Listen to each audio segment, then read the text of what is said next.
Hey everyone, welcome back to the channel. In today's video, we are going to explore one of the most powerful DAX functions in Power BI, the all selected function. If you have ever been confused between all except, and all selected, then stick around because by the end of this video, you will clearly understand when and how to use all selected. Okay, so first, what exactly all selected is? In simple words, all selected removes filters from a column or a table, but keeps the filters coming from higher level selections. Okay, think of it this way: all what it will do, it will ignores all the filters.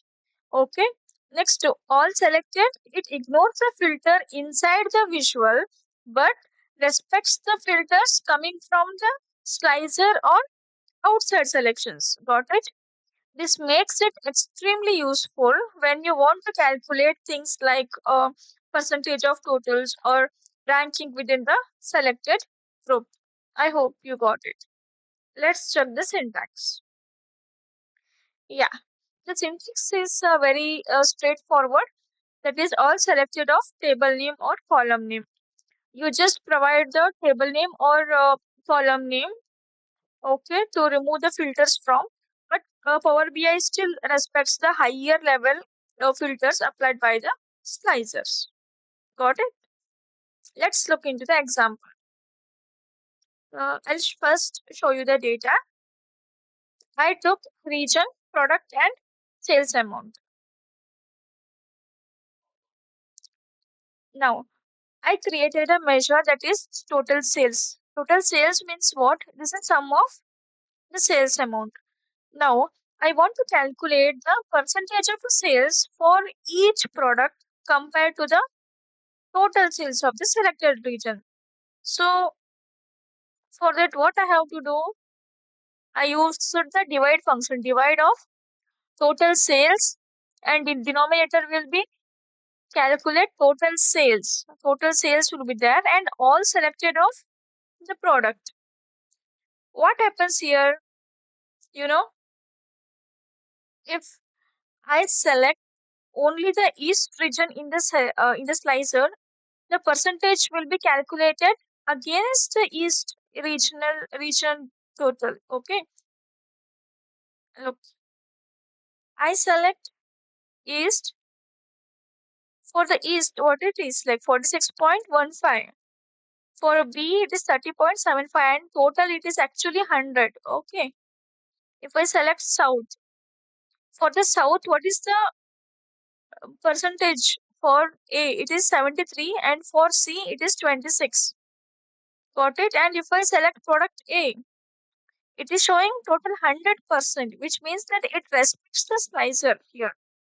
If I select, okay, C, what happens? It respects the slicer and it gives the total for C. Okay, I'll clear it.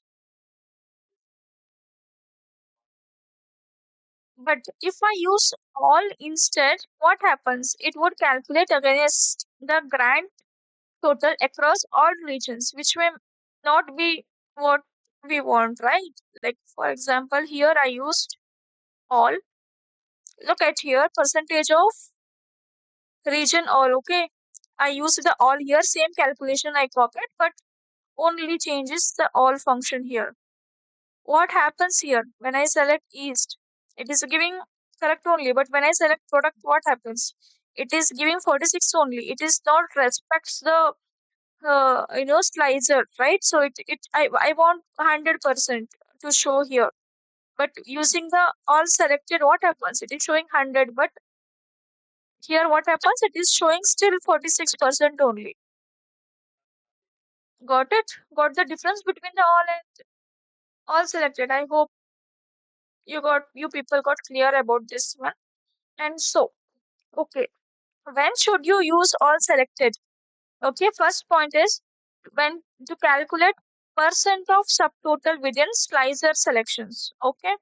Second thing is for dynamic rankings that change based on user filters. Okay. And third point, when will you use this one?